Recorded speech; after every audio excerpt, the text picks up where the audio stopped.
First of all, I'm Wayne Lord, President of the World Affairs Council of Atlanta. Really welcome you for this very special event.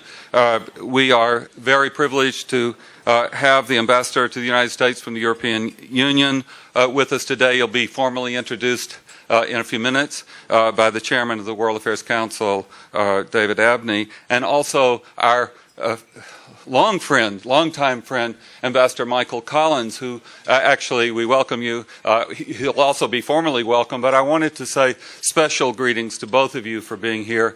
It's the Ambassador's first visit to Atlanta, Ambassador Collins' many visits here, and as you can tell, there are so many connections to Europe and to Ireland in this room, and centered on Atlanta and this region and the vibrance of this city and state. We want to thank, first of all, a number of people. It's very important, I think, to recognize that this is the second in a series of European events that are supported by a grant from the European Union. So, Mr. Ambassador, also thank you for that. And it's a series that will last until a year from now, another 12 months. It's an 18-month grant to do programs of interest to European issues and how it ties and relates to Atlanta, Georgia, and the United States more generally. We also want to thank, there are many cooperating organizations you can see on the back, but first of all to recognize the Consular Corps, the Dean of the Consular Corps, Claudio Leon Cavallo. We are very grateful to your support. He's also a member of the World Affairs Council Board, and we are very grateful for all of the support of the Consular Corps in all of our activities, especially this one, and especially the European Consular Corps, who's represented so widely here today. We're very grateful for that support and that partnership over several years. Also, the Georgia Department of Economic Development, we are grateful for your support and endorsement of this event. It's so important to have you as one of our partners. The Office of the Mayor is represented. We're grateful for that support as always.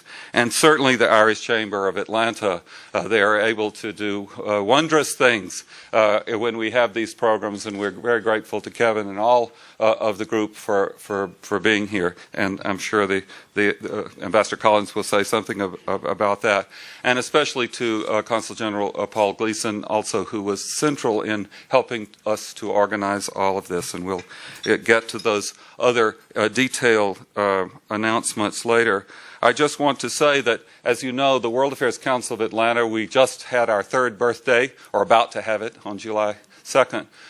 We are very proud to be a membership organization, but we like to say we're a membership-supported organization, kind of like NPR. And and like NPR, we would say, and programs like this are made possible by members like you. And if you aren't, we have some wonderful people, Ina Seferovich and others out in the lobby who would love to make you a member. We even have these special pins that we can give you if you'll join. It's a very vibrant organization, almost 1,000 members now, and we hope to continue to grow and be an important part of this city and this city's economic and political and social and cultural vibrance as we move forward. But I welcome you again. Thank you very much, all of you, for being here, and we look forward to a robust discussion about important topics that impact Atlanta as well as the state and the world. So thank you again. Welcome. And I want to ask Consul General Paul Gleason to give his word of welcome. Thank you. Thank you, Paul. Thank you very much, Wayne. And just to say on behalf of the European Union consuls here in Atlanta, and as Ireland currently has the presidency of the Council of the European Union, how delighted we are to have this event here today. And this is really an exciting day for the European Union's relations with Georgia. And we've had great meetings with the Governor and the Mayor here, and it really is an exciting visit. We really have some of the European heavyweights from Washington, D.C. down with us these couple of days, between Ambassador JOÁO Almeida, I mean that metaphorically, in case anyone between between Ambassador Vale Almeida, between Ambassador Michael Collins from Ireland. When is your review coming? That cost me 2 points anyway. And between Maeve O'Byrne from the EU delegation in Washington DC as well.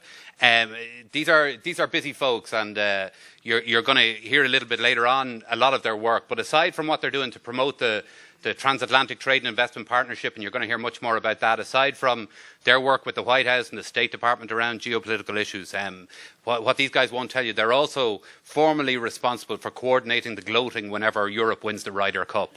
So it's worth bearing that in mind. That's also one of the tasks up there. But we're delighted to have them here. We're delighted to have partners here in the World Affairs Council who are the best partner we could possibly dream of as a consular corps. And I know my EU colleagues here, Christophe, Denis and Genevieve, would share my assessment on that. They really have been wonderful partners. We're delighted that partnership has been formalised with the European Union. And to Wayne, to Cedric, to Mish, Claire, all the team here at the World Affairs Council, thank you for that job you do. And to David Abney, who's the new chair here at the World Affairs Council as well. David's the COO at UPS, who have been a great friend and partner of Ireland, and he himself has been a great proponent of vigorous debate and dialogue here in Atlanta. And David, we really appreciate that work you've done through the board here at the World Affairs Council as well. And before I finish, one final people I want to thank. I think Phil Bolton and Trevor Williams from Global Atlanta are somewhere in this room.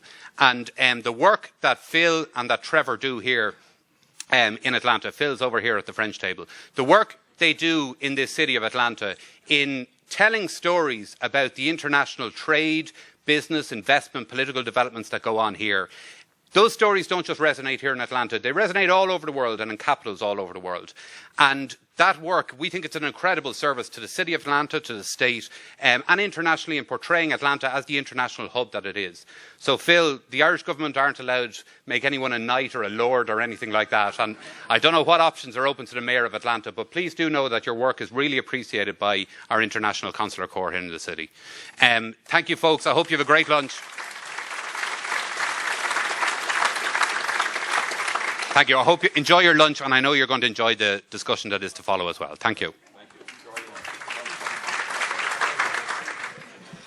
Ladies and gentlemen, please continue your meal, but we're going to start the program in the interest of time. One of our trademarks is trying to keep our programs on track and on time. I'm Cedric Suzman. I'm Executive Vice President and Director of Programming for the World Affairs Council of Atlanta, and I will be privileged to have a discussion with our distinguished guests. But to introduce them, I'd like to call on David Abney, the Chairman of the World Affairs Council of Atlanta and Chief Operating Officer of United Parcel Service. Thank you, David.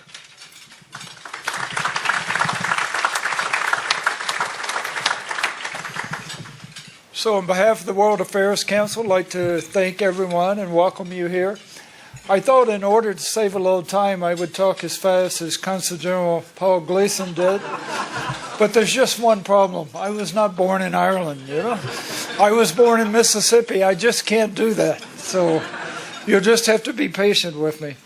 But really looking forward to this event. The timing couldn't be any better. And of course, the topic, how will Europe restore growth? And I think the how part is so very interesting. You know, we truly believe that Europe will start growing again. And think that we'll hear a lot about TTIP today and think that that's a key for both sides of the Atlantic. One of the things I do want to do is make this very quick, because you're not here to hear introductions. You're here to hear from the ambassadors. So let me start with Ambassador Vale Almeida. And, of course, he's the ambassador to the U.S. from the European Union, has been in that position since August of 2010, and just made a statement over lunch that he thought he had the best post in the world. So I took that as a very good compliment. So I was very glad to hear that. But prior assignments was Director General for External Relations at the European Commission. I have a feeling that was also a very interesting job. And from 2004 through 2009 was head of the cabinet, the chief of staff, and main advisor for the European Commission President Jose Manuel Barroso. And also, one of the prior jobs that I got to talk to the ambassador about is he acted as the EU Sherpa for the G8 and G20 summits. Now, I know what a Sherpa was, so I had to ask a little bit more about his details. It wasn't quite as violent as what you may think of with a Sherpa. But joined the European Commission in 1982, so he's been involved in it over 30 years. And before that, spent 7 years as a journalist. So went from writing about the news to making the news. And so that is the first ambassador. And second, I'd like to talk about Ambassador Michael Collins, ambassador of Ireland to the U.S. Can say that for another month, I think. And the 16th Irish ambassador to the U.S. since 1924. And named Diplomat of the Year by the Los Angeles World Affairs Council in 2008, and has also served as Ireland's ambassador to Saudi Arabia, where you covered a lot of the Middle Eastern countries from that, and also the Czech Republic. Ambassador Collins, I think most of the people in this room, is going to be taking a new post as ambassador to Germany, and Ambassador Ann Anderson will take his place and will be the first female ambassador from Ireland to the U.S. So please, with that, give a warm welcome to the two ambassadors as they come up on the stage.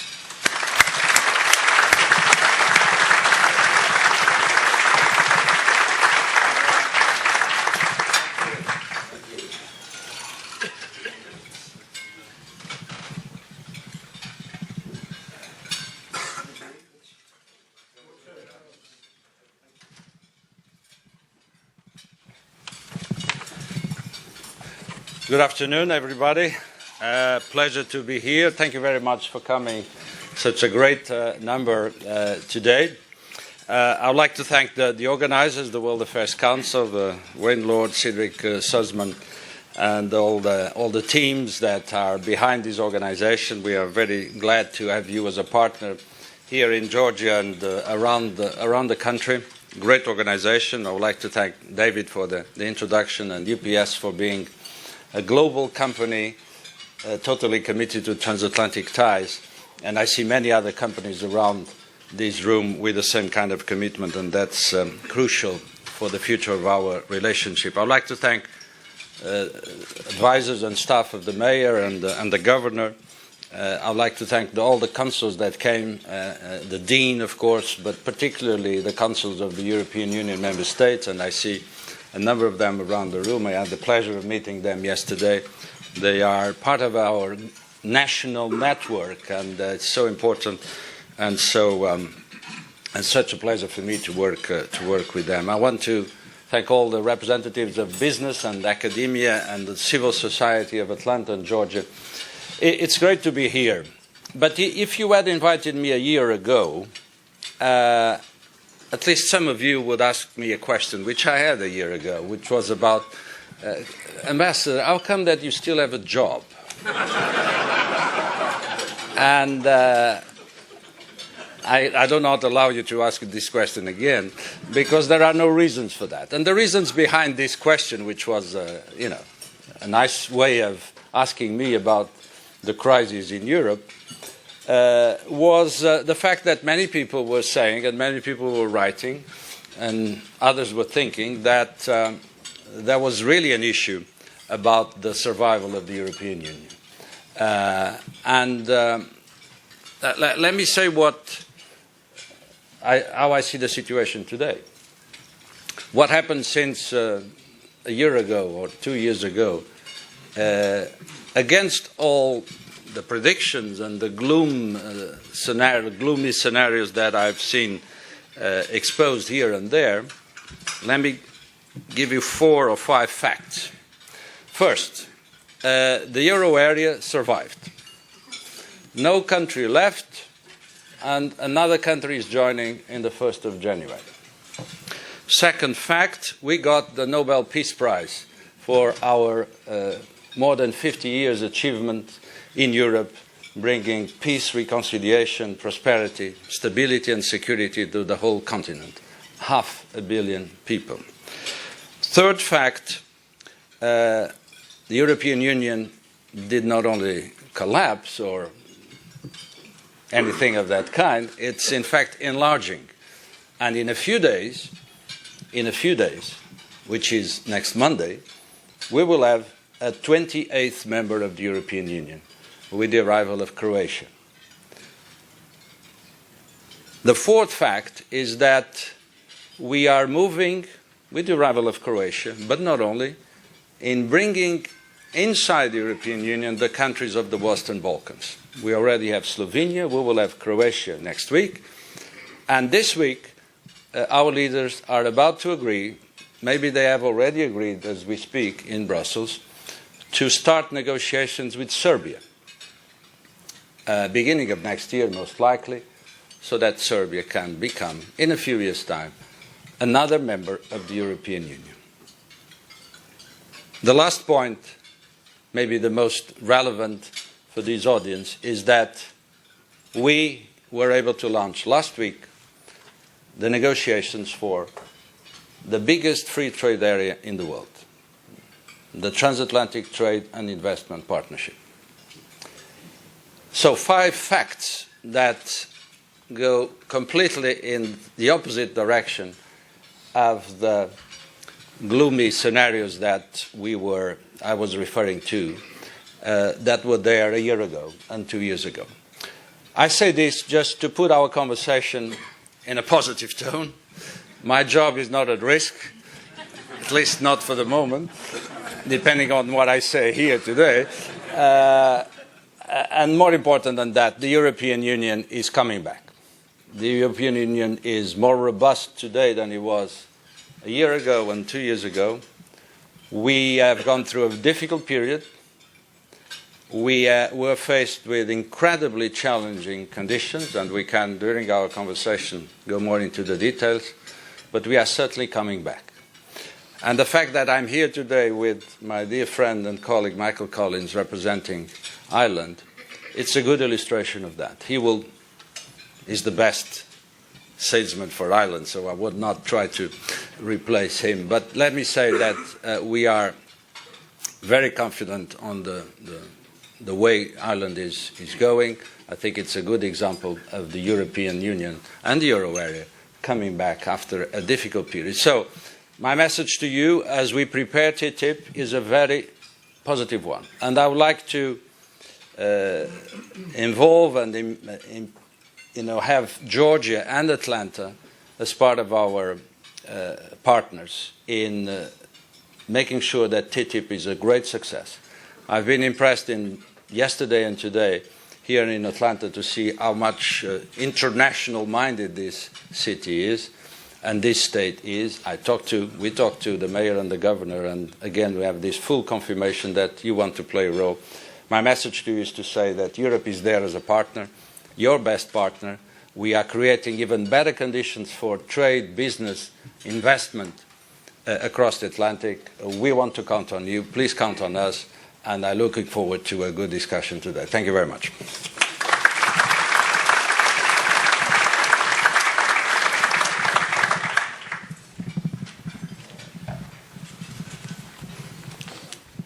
Well, thank you, João. And thank you for those kind words about me and about Ireland, and thank you, Wayne, and thank you, David, as well. It's just great to be back here in Atlanta again and to be back in the bosom of the World Affairs Council. The most inspired thing they did in my time here was to make me Diplomat of the Year in 2008.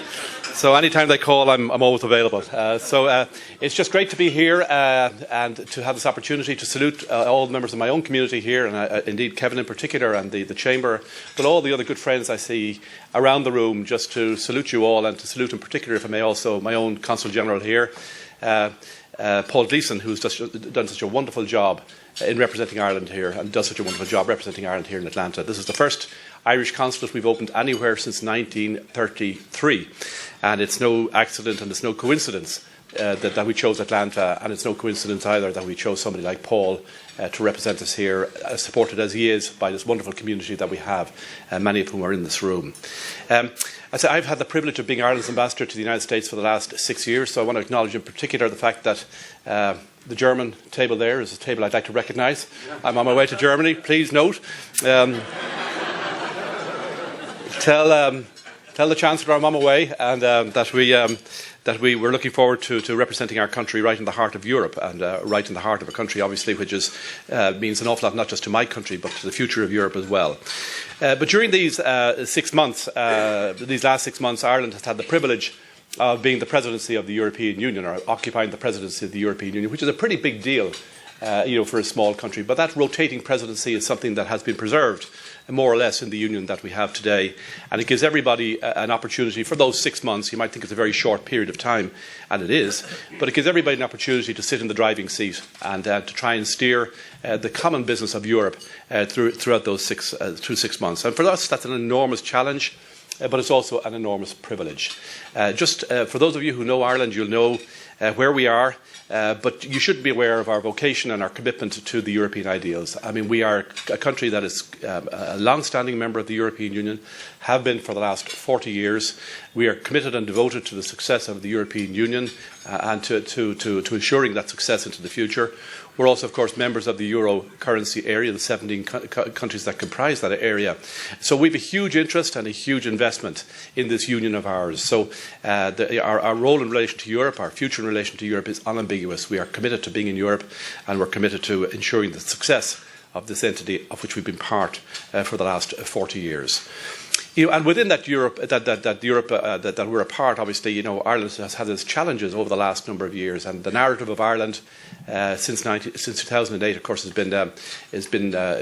pretty well universally known at this stage. We don't seek to gild the lily or to understate the extent of the crisis that we have faced, but we've been facing it side by side and with Europe at our back. And it's really important for people to understand that whatever the problems that Ireland has had and continues to have in some respects, we are there and seeking to solve these problems both in our own right, but also with the firm support and the backing of our international partners, and not least the European Union and the IMF. So we're looking forward, obviously, to the end of this week when we finish our presidency of the European Union. Just in these days, in this day, in fact, our Prime Minister, of course, our Taoiseach, is in Brussels, participating in the last European Council of the Irish Presidency, and it's been a momentous week in many ways for Europe, because when people say, how is Europe going to get back to growth again? One of the things we need to do to get back to growth again is to begin to do our business a little bit more effectively. And if you look at what Europe has achieved in the last few days, it's agreed a new common agricultural policy, for example, which is no mean achievement at all, chaired by the Irish Presidency of the European Union. It's agreed finally the budget of the European Union from now until the year 2020, which is no mean achievement. In this country how difficult it is to secure agreement on a budget. It's no small achievement indeed. So we're looking forward to the stability that that's going to give our union. Obviously, as JOÁO says, we have agreement on TTIP, which is going to be the major driver of the relationship in many ways between Ireland, or between the United States and Europe for the foreseeable future. And of course, we've made significant progress in the area of banking reform and in the area of addressing the whole question of banking failures, which have bedevilled not just my country in Ireland, which has had a particular experience there, but also other countries in Europe as well. So Europe is getting its act together, and sometimes, as JOÁO says, when 2 years ago people talked of Europe in existential terms, I mean, could Europe possibly survive? And indeed, could the currency survive? But let me just repeat the message that JOÁO gave, which is that it is absolutely inconceivable that either our union or our currency will not survive. It is just not something that we envisage happening. It may be messy in terms of navigating our way out through the problems that have been identified, the problems in the design, particularly of the currency, which we're very familiar with. But be in no doubt about it, Europe is getting its act together, is doing a much better job. And within all of that, obviously, Ireland is, we hope, a metaphor and hopefully a good example of what can be done when a country steps up to the plate, recognises its problems, addresses those problems, and finds its way back to recovery and growth. And that's precisely the space that Ireland is in at the moment. We are in a recovery. We are recovering. We are back to growth again. Now, obviously, we'd like to be growing a little bit more strongly than we are. Every country would, but we are growing again in circumstances where 3 years ago we were not growing. In fact, we were cascading. So Ireland is growing again. We will have our fiscal situation back in the right space, which is 3% budget deficit by the year 2015. And overall, our economy is beginning to show evidence of moving in the right direction. Obviously, we would very much wish if not just our neighbouring economies within Europe, but obviously the American economy was growing a little bit more strongly, because when we talk about our economy and generating growth in our economy, it's mainly export driven. We export nearly 80 to 90% of everything we produce. So we love TTIP. We love the idea of a free trade agreement, a free trade and investment agreement between the United States and Europe. This means an awful lot to us, because we're an example of a country which is driving our growth and driving our recovery through export. But in any event, this has been done not without enormous pain in my country. So I don't want to give you the impression that all this has been done, and that people are in some ways complacent about it or not feeling the pain. Pain has been enormous throughout our country and for so many people, but we have a real sense of optimism that we've more than turned the corner. We can definitely see light at the other end of the tunnel, and as I say, we should be back in fiscal balance essentially in the year 2015. So we're very much looking forward to that. We do believe also that we're a more competitive country than we were. In fact, we're something in the region of 25% more competitive than we were when we entered this crisis. So that's going to be to our tremendous early advantage when we all begin to get motoring again, and we're absolutely sure that that's going to happen in the reasonably near future. In terms of just completing the job at hand, we're 85% of the way completed in terms of the steps we need to take to get back into the fiscal balance that we need to be in. And we have another 15% of the way to go. That 15% is getting closer and closer to the bone, obviously, so it's getting more and more challenging to find those places where we can make the adjustments in our economy. But our government is committed to doing it. Our government is committed to completing the job at hand, and we are determined to be out of the bailout programme, which we had to enter in the year 2000 and late 2010. 2011, we are determined to be the first country out of that bailout programme, and we expect to be so sometime towards the end of this year, early next year. So this will be, again, a good metaphor for Europe of a country that can recover, that can negotiate its way and navigate its way out of a crisis, out of in our case, something nearing catastrophe. But we hope we have learnt our lessons. We know we've learnt our lessons. As I say, we are very determined and very hopeful that our country will begin to grow very, very strongly again in the not too distant future. And within all of that, obviously, the relationship with the United States is clearly crucial. It's even going to be more crucial in the context of TTIP and the new free trade agreement. But over and beyond that, the relationship we have here in terms of investment in Ireland is hugely significant. The United States global companies invest more in Ireland than they do in Brazil, Russia, India and China combined, for very good reason. We do believe that if people are interested in being in Europe, and JOÁO will have to now just close his ears for a moment, we do believe that if you want to come to Europe, there's no better place to come than Ireland. Say it again. But I think you all understand that anyway. But in any event, I'm going to leave it at that. We're looking forward very much to the questions. This is the third occasion when we've travelled together. We've already travelled to Boston, where we've done this common engagement together. We've also done Chicago, and now here we will finalise our travel plan here in Atlanta. But for me, it's a privilege to be side by side with our European leader here and to have the opportunity, as I say, not just to fly the Irish flag, of which we're enormously proud, but also to fly the European flag, of which we're greatly proud as well. So thank you very much indeed.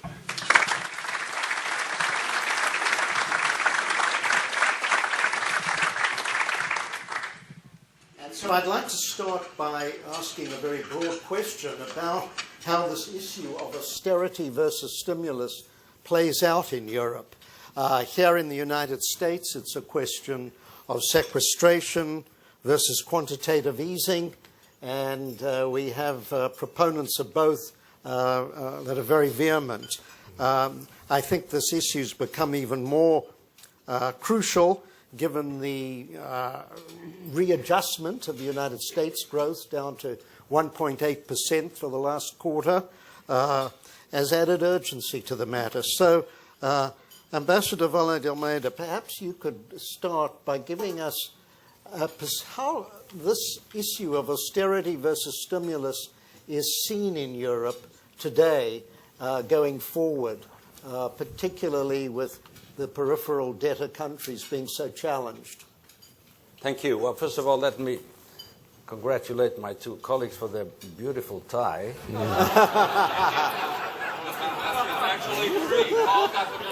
And I see a few others. Sorry for my modest tie compared with the Irish one. But I'm afraid your colleague, Ambassador Collins, neglected to pass it on to you. Yeah, you've got to earn it. It's a longer story than that, I can guarantee you. Yes. And I promise, Michael, I will wear it the day after the end of the Irish presidency, just to prolong the effect. Well, thank you for your very good introduction and very good question. I cannot deny that there is a discussion in Europe, in our public opinions in the different member states about exactly the issue, austerity versus growth. I'll give you my opinion, which is that I think this is an artificial debate, because we need both. In Europe, at least, I don't want to interfere in the discussion in the United States. In Europe, we needed, and we still need both. Why do we need austerity? Because we were confronted, and still are, with a major imbalance in our public finances. Too high debt and too high a deficit. And the markets put us under enormous pressure. Some of our countries were close to bankruptcy a few years ago. There was simply no alternative but to put order in our financial house. No alternative to that. And that's what we've been doing for the last 2 or 3 years. We had to take a number of measures that were not foreseen before. We had to find the financial means that were not available when this crisis started. We had to come to the rescue of countries like Greece, Ireland, and Portugal.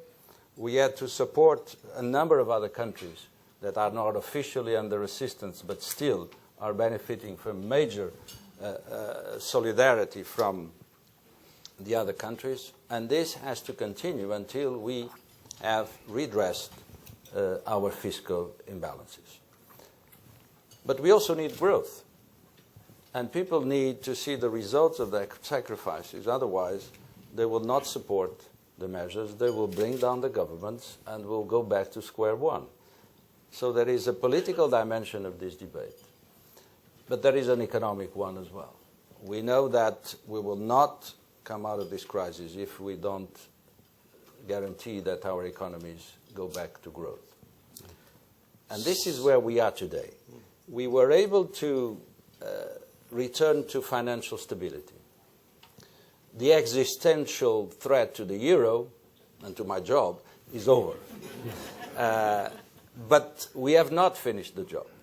We have done one part of it, but we are not still there. And the problem, if I may, just to complete, is that politically we have asked our populations to make enormous sacrifices in all the countries.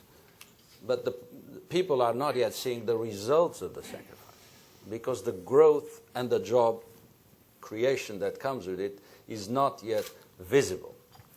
People are still in the tunnel. They don't see the light at the end of the tunnel yet. And this is politically very difficult to manage. This is where we are today in Europe. Well, let me say that also at the center of this problem is the European banking system, which at the start of the collapse was 3 times as large as the United States' banking system and twice as leveraged. And in Europe, the banks traditionally relied more on borrowed capital in the markets, as opposed to the United States, where our banks relied primarily on customer deposits. So that you had a very different type of system, mostly nationally headquartered banks, mostly domestic assets, and each with their own national regulator. So in this situation, what can and must be done to stabilize the banking system especially so that they can resume growth to the small and medium-sized countries. And in that context, Ambassador Collins, I would suggest that it's very much an Irish problem. And I would wonder how you see the progress that's being made. Really, as we sit here, I am sure it's on the agenda of the European Council in Brussels. Well, indeed it is. I mean, and we've had our own very particular experience with our banks. Obviously, we had an experience that amounted to something catastrophic for our economy, and people continue to this day to be outraged by the circumstances which befell our country due to the activities of our irresponsible activities of our banks. So we have a huge interest in banking reform, and a huge commitment also to banking union within the European Union.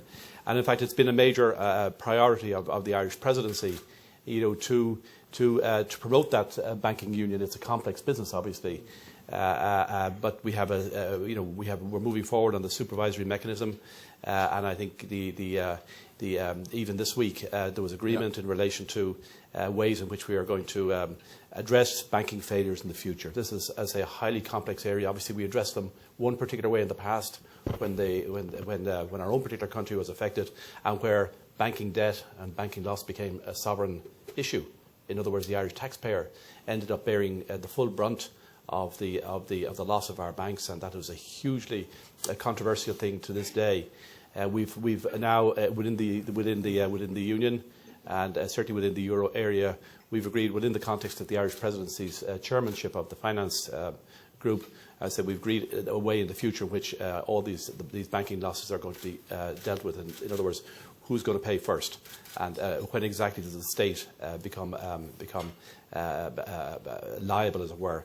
And as far as I understand it, that really it's the state which will be the very last to have this level of liability. So there's agreement within all of that, and that's very, very important. We need, within the context of our currency and our single currency, we need to have an assured banking system. We need to obviously ensure that the problems that befell our system in the past will not revisit us again. But people say sometimes about the Union, my goodness, the Union moves very slowly. Why doesn't it move faster to address all of these issues? But just bear in mind, I mean, these issues are not addressed or solved at the flick of a switch. They're highly complex issues, but I think we're getting there, not just in this area, but in other areas as well. Can I just go back to the point about austerity versus stimulus, just to make a point in relation to my country, Ireland. It's not in our case we're in a programme of austerity, obviously, but it's not because we have an ideological bent towards austerity. In our particular case, it was the case that we had no choice. In 2010, when we hit the buffers, we were pushed out of the bond market. We couldn't borrow. We had to go into a bailout programme, and we had to therefore accept the terms of that bailout programme, or not get the money that we needed to run our economy. So it wasn't a case of saying, we didn't think austerity is the way to go, but obviously the terms and conditions associated with the bailout programme had measures in it which amounted to austerity. But as I say, we're coming towards the point of completing 85% of those at the moment. We should be out of those in the next period, but all in a context, obviously, where, as I say, there is within our society, there is obviously a concern also to ensure that we find ways to stimulate our economy, because just like in Europe generally, we're suffering high unemployment, not as high as some places, but unacceptably high nonetheless. And we need to find ways in which we can generate growth. And if there's more stimulus out there somewhere, obviously we'd very much like to see it, come our way. Well, Ambassador Vale Almeida, perhaps you could comment. There was an article in the Financial Times just last week which said, the commentator said, richer savers lending to poorer borrowers is what economic efficiency requires. And one goal of a single currency is to make that easier. Truly European-wide banking will not happen until banking union is complete, with a single resolution authority to wind down failing banks, backed by a single source of funding. Could you say something very briefly, without getting too technical, because we don't have much time, I can say about that how far are they on that road? I think Michael has already outlined some elements of it, but I must say that I agree with the Financial Times. And all our leaders agree with the Financial Times. It's obvious that, I mean, let me broaden slightly the scope of analysis here. I mean, we're talking about here you know, if you consider the euro area, 17 countries, soon 18, that have a central bank, a monetary policy, and an interest rate policy, with an inflation objective that the central bank is entrusted to keep around 2%. And then you have 17 countries, or 18 soon, that have each of them its own banking system, its own fiscal policy, budgetary policy, and all that. The crisis, the financial crisis of 2008, which, by the way, started a little bit on this side of the Atlantic, but crossed the Atlantic very fast, revealed the weaknesses of this system. It revealed, you know, contradictions, if you want, of our system, weak links of our system. And we were confronted, as we both said, with the urgency of dealing with this without any possible alternative. But of course, we will not solve the problem until we address these structural weaknesses that were, you know, brought to the light of day by this crisis. And it has to do with a fiscal union. That is, we have to make our budgetary policies, fiscal policies converge. And it has to do with a banking union. We have to have the mechanisms to do exactly what the article says, and Michael was referring to. We need a couple of pillars for this banking union. But this is a revolution. Both these elements are a little revolution in the way we were organized. And we are dealing with 27 sovereign countries, 27 democracies, parliaments, and discussions in public opinion. So we need to bring all this together to create both the fiscal union and the banking union. And we are progressing very fast.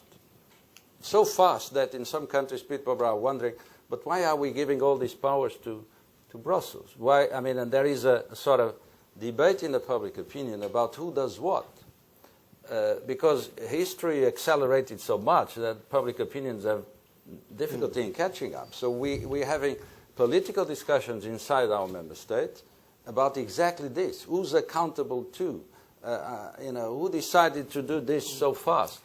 So this is the process in which you are. So for Americans who live in a different environment, I think it's very important to understand the complexity of what we're doing. But at the same time, the speed with which we are implementing these changes. The banking union, it was launched basically last year, a year ago. And we already have the single supervisory, which is the ECB plus, I mean, I spare you the details, but it's basically there. And this week we have basically launched the foundations of the resolution mechanism. The only missing point, the third point, is a deposit insurance scheme that is valid for all the countries. So that, I mean, we stop dealing with the banks on a national basis and deal with them on a European basis because, in fact, they operate on a European level. Can I be a little controversial, perhaps, and ask you, because the same commentator went on to say that German thinking abhors capital flows from Germany to other states. And last week's Economist said in their lead article on Germany, if Europe's economies are to recover, Germany must start to lead. I know it's unusual for ambassadors to lead comment. or to lead? Lead. To lead.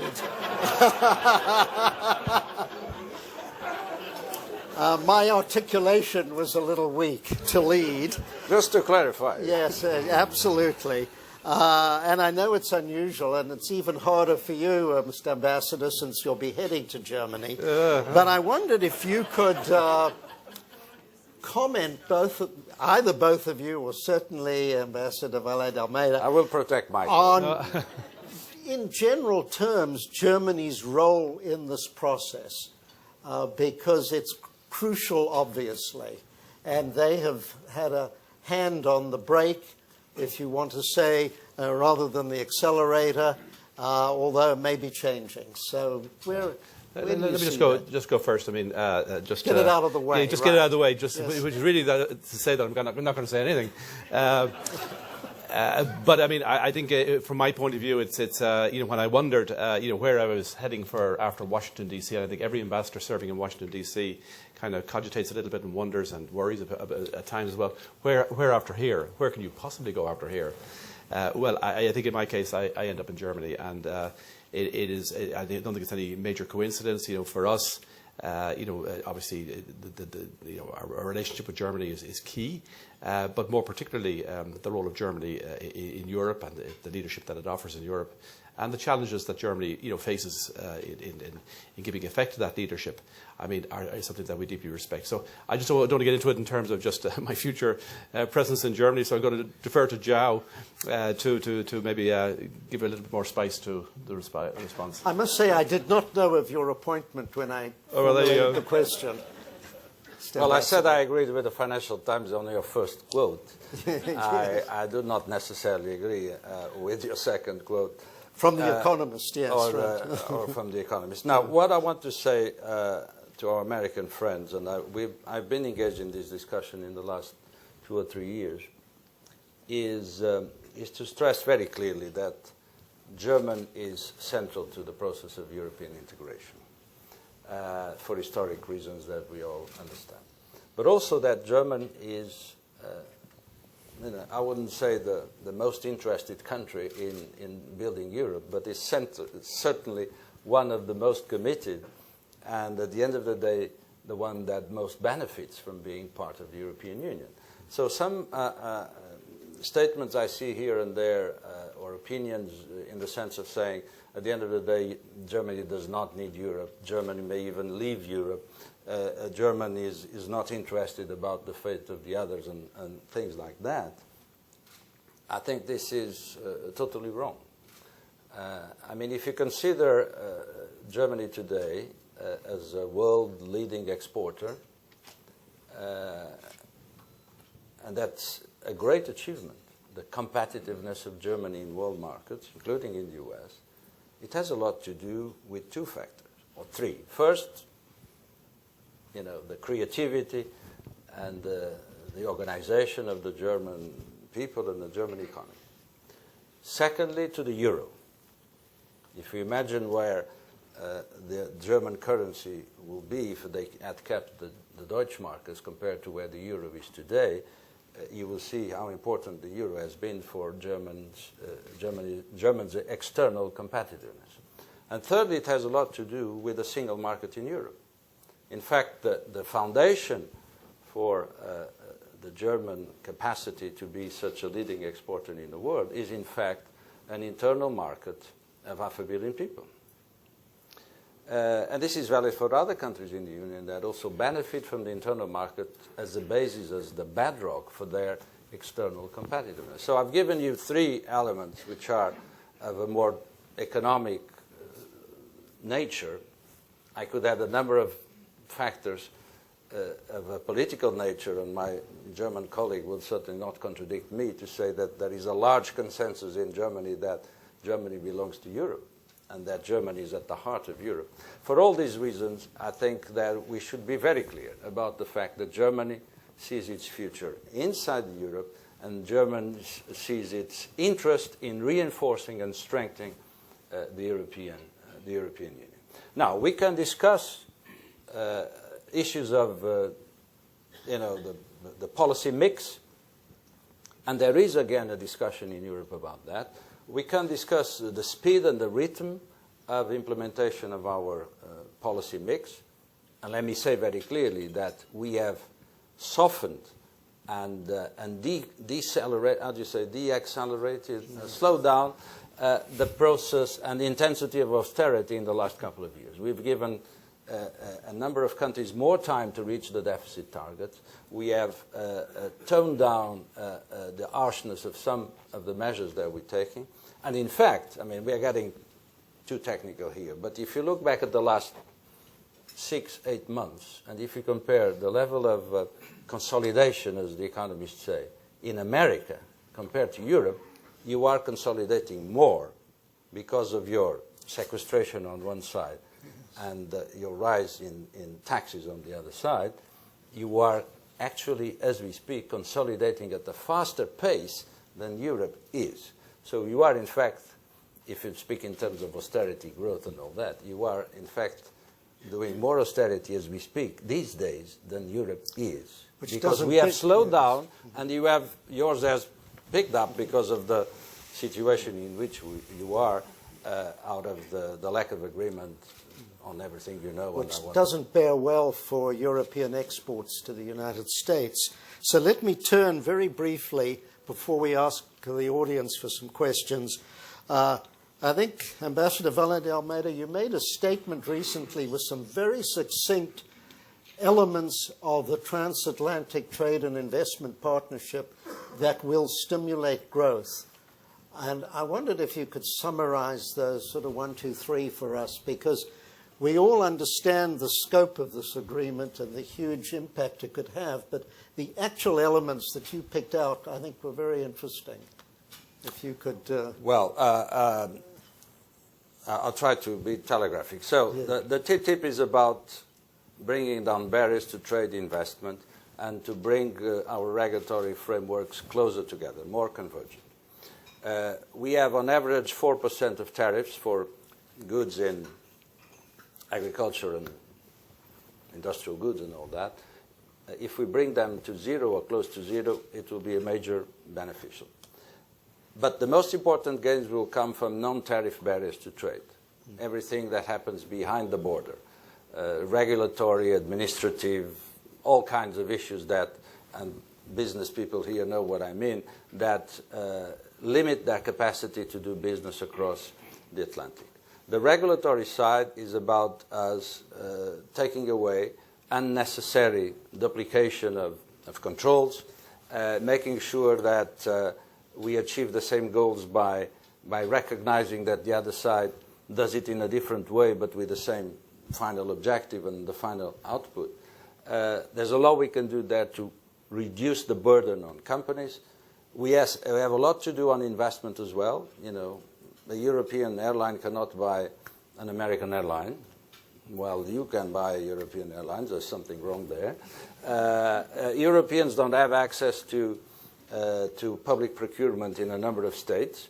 We believe this is not good for us, certainly, but not good either for the states because they may have good deals coming out of European companies.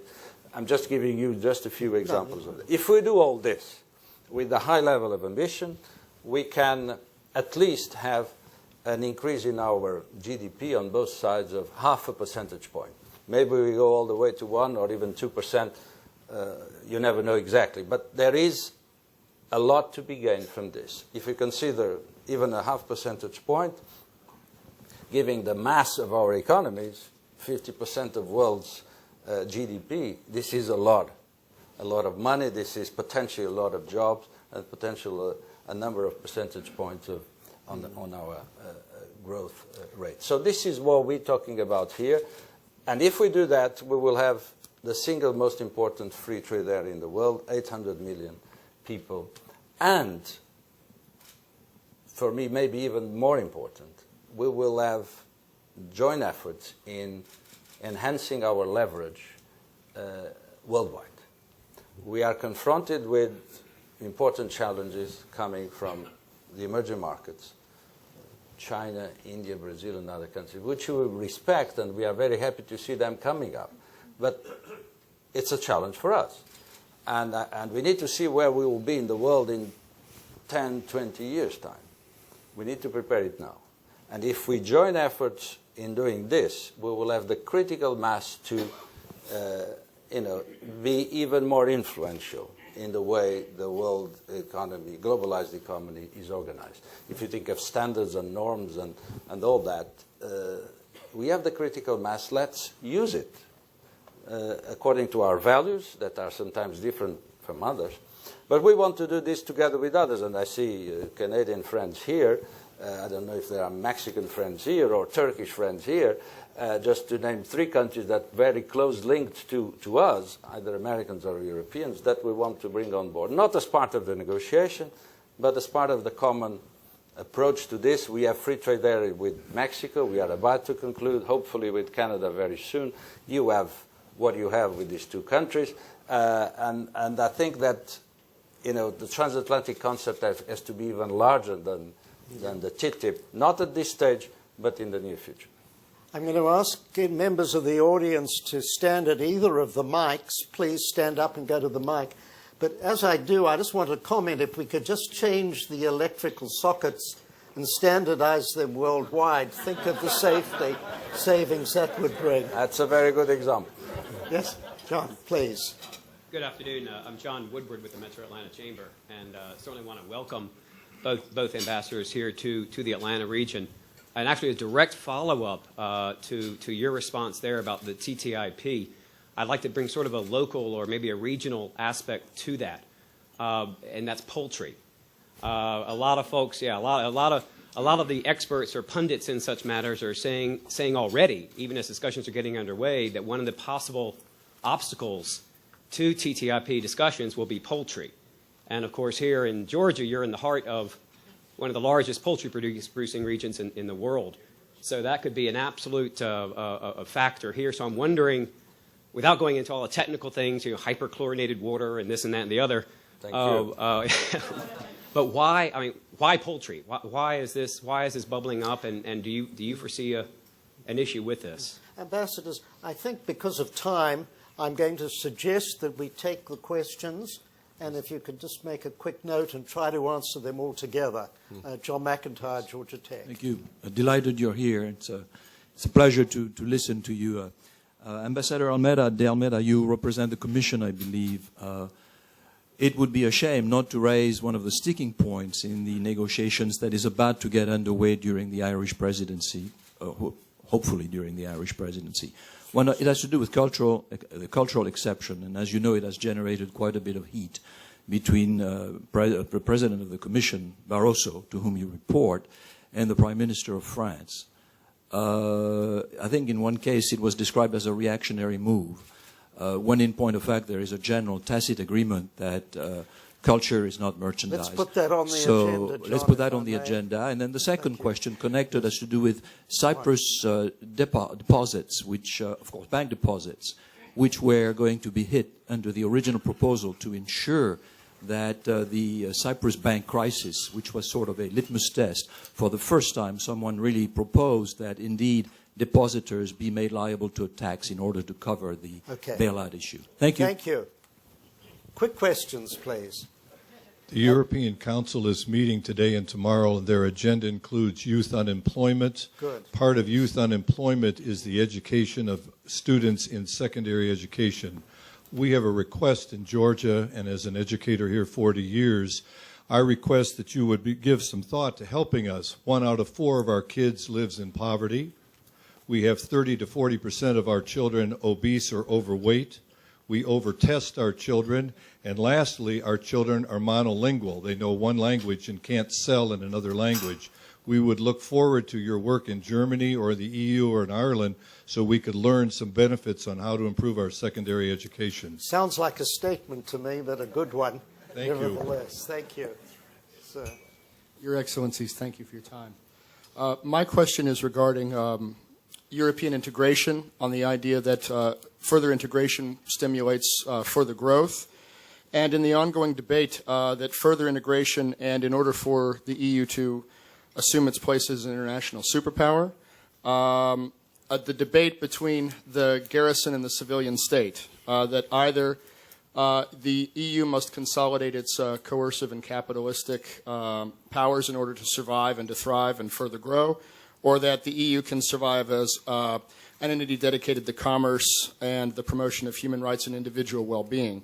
So my question would be, are prospect for increasing levels of European integration either hindered or helped by the lack of a single European military? Okay, good.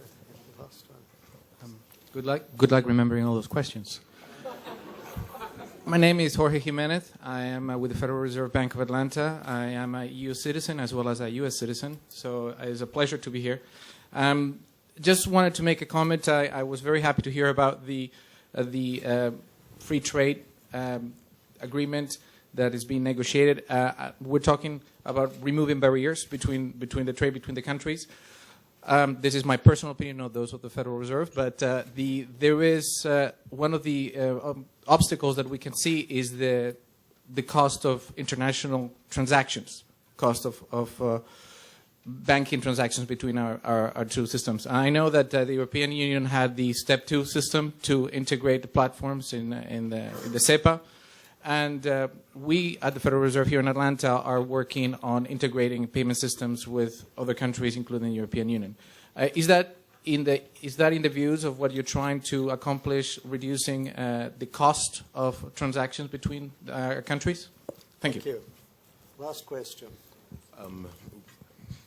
Sorry, very tall. It's not every day that a young high schooler gets a chance to meet two ambassadors. However, I have a question about your plans for Baltic states such as Croatia and the negotiations with Serbia. How do you guys plan to implement them in the European Union? And what are you guys' main plans for them as you guys come out of the state of economic crisis? Let me just say that we also would like to welcome both MBA and EMBA and other students and faculty here today. It's a big part of the grant that allows us to have the students here, and we're very pleased that you could join us. Since these will be the wrap-up statements, so who would like to go first? Well, Ambassador Collins? I'm just going to leave the hard questions to him. I mean, yes. we're so accomplished at this stage in terms of what we answer and what we don't answer, but some of these questions are rather technical, so I really would defer to JOÁO there. But just in relation to the issues like poultry or agriculture, which of course is a major issue for my own country. I mean, we as Irish Presidency of the European Union, alongside our partners in the European Union, we did genuinely seek, and we have secured the widest possible mandate, for the negotiation on TTIP. And this is very important for us to do that, to avoid carve-outs, unnecessary carve-outs, to ensure that we all had, as we go into these negotiations, the greatest possible room for manoeuvre in terms of just the trade-offs that may eventually need to be made when we are trying to reconcile some very difficult issues. So nobody's saying that within these negotiations that all is going to be easily resolved. I think whether it's poultry or whether it's the cultural exception, all of these issues are obviously highly complex. But what is important, I think, at this stage is that we have the political momentum going into these negotiations. Which will open just shortly after the Irish presidency is completed. But we will be very proud to have been in the seat while these negotiations, the mandate for these negotiations was agreed, as they have been. Because, and when we reach these bumps in the road, I think an important message that I'd like to just convey to you is that, and with all the political goodwill we have going into these negotiations, when we do reach these difficult points, whether it's in relation to poultry or anything else, that people who are devoted and committed to TTIP, need to stand up and assure that we continue to maintain the momentum going forward, because there are so many ways in which we could get waylaid in terms of just issues within these negotiations that inevitably are going to be very, very difficult to resolve. But we must keep our eye on the widest possible achievement, the widest possible agreement that we can possibly achieve, and not be derailed in the process. The other thing I would just like to refer to there is youth unemployment. Obviously, for all of our countries, issues around youth, and not least, for Ireland, assuring the future of our youth obviously is a major challenge in current circumstances. Just like several other countries in Europe, we're losing many of our youth, to immigration yet again, and this is a big challenge for us to try and find to assure a future for our young people. And it's not through an absence of education. The tragedy for Ireland in some ways is that our young people are leaving in a highly educated state. They're being brought to a very, very high level of educational standards. So it's a big loss to our country, the fact that they are emigrating again, and we must urgently, both in Ireland and within the context of the wider Europe, we must seriously address, as indeed I think our leaders are doing today at the European Council, we must seriously address ways in which we can address unemployment overall, but particularly within that unemployment crisis, youth unemployment, which is particularly severe and challenging. Thank you. So let me start with the last question about Croatia and Serbia, and I want to salute the presence of students here. It's great that they get interested by these kind of issues. I used to say in my discussions with them around the country, and I go to a lot of universities and high schools as well, is to say that, I mean, you cannot understand your neighborhood, your village, if you don't understand the town and the state you live in, and you cannot understand Georgia if you don't understand how the world is doing. So an open-minded, a big picture approach to reality is absolutely relevant, and I'm happy that students are here today. I would like to use that quote, Mr. Ambassador. Thank you. Thank you. Croatia and Serbia. I said Croatia joins Monday. And it's a great achievement that we have countries like Slovenia and Croatia. I will say a word about Serbia, that only a few years ago were engaged in a very sad conflict in the Balkans. That they are now ready to join the European Union, which means that they have accepted and reached the levels and standards that are necessary to join the Union. One of them being keeping good relations with your neighbor. And respecting borders and respecting diversity and all that. Serbia, as I said, maybe by now they have officially been given a date to start the negotiations, most likely beginning of next year. This is the result of a very intense process in the last few months of reconciliation with Kosovo. And this was again inspired by Europe and made possible by Europe. It's because these countries in the Western Balkans have the wish to join the Union, and they know that they need to make reforms and certainly to reconcile among themselves to be able to join the Union, that they do what they're doing. So the main driver for change in the Balkans is the European perspective, as we call it. So in welcoming Croatia next week and Serbia, hopefully in a couple of years, we are continuing our job to unite Europe in peace, democracy, respect for human rights, tolerance. And this is the beauty of our project. So that's why I attach a lot of importance to the issue of having another member state joining next week. On TTIP and financial services, there was a question about that. We are going to. I cannot exactly tell you whatever detail will be covered by the negotiation, but what you just highlighted is an issue that makes sense. If we can bring down costs for people to transfer money, and money serves as financing for deals and investment and trade, we should do so. I cannot tell you exactly how that will be done. As far as poultry is concerned, I still, and my leaders still, and leaders on the American side still have the memory of difficult discussions we had a few years ago about chicken. We call it chicken in Europe rather than poultry. But at least we do in our jargon. And we don't want to go back to that, or to the kind of difficult atmosphere. So let me be frank about one point. These are difficult issues because they have not only scientific basis, and our decisions are based on science. We need to see whether a treatment that is given to a particular product is scientifically acceptable, but they also have a cultural dimension. I could list a number of products that we approach differently from yours and vice versa, and where it will be very difficult to change the culture of one side overnight. So I think the main concern that we have there is that we should try to solve as many issues as we can of this kind, where regulatory dimension, science, and culture come together. But those we cannot solve immediately. We should create the mechanisms to go on working about them, and certainly not adding new problems in the future. And this has to do with our regulators and our scientific authorities working more together, our legislators work more together in order, at least for the future regulation, that we are converging instead of diverging. I'm sure we'll come back to the issue of poultry. We'll see how far we can go. But let me be clear about one point here. Neither side wants to do a race to the bottom. We don't want to go to the lowest levels of protection of our consumers or of our environment. We want to have a race to the top, and we are committed to do that. Let's see how far we can. Let's see how far we can get.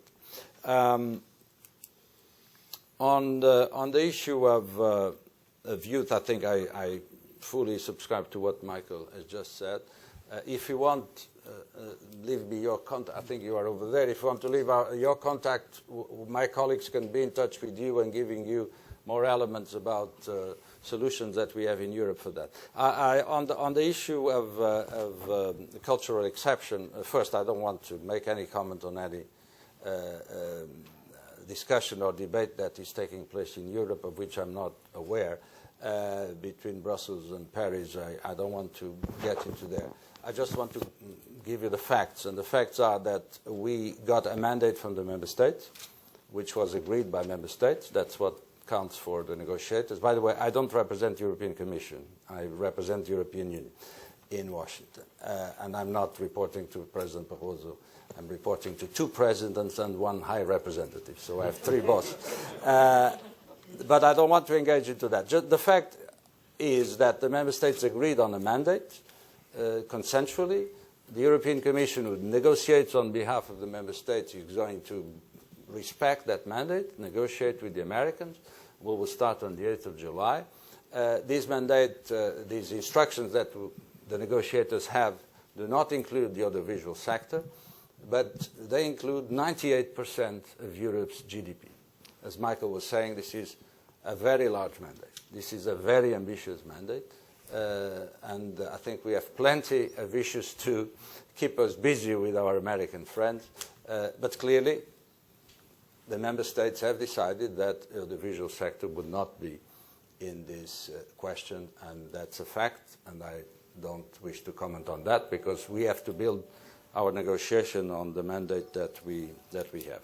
On the deposit, the bank deposits, Michael referred to the agreement reached a couple of hours ago on the mechanisms and the model. Where is the friend that asked the question on deposits?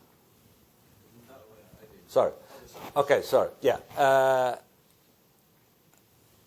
This agreement is on the modalities for the resolution mechanisms. When a bank is in difficulty, who pays for what? And the hierarchy of priorities in dealing with that. This agreement did not exist when the Cyprus crisis appeared. And for different reasons that we don't have time to go into, it was decided that part of the deposit should be covered. There was, there was a big discussion about that. But everybody said that this was a specific case. I have to look yet. I haven't had time yet to look at the details of the agreement made. But I believe that certain deposits above a certain level will potentially be targeted. But the insurance that we have in Europe already today is that deposits up to 100,000 euros are fully insured. No one can touch them. But you will have to look at the details of the agreement, which now exists but did not exist before the Cyprus situation. I think there was another question about the military, which is a far-reaching one.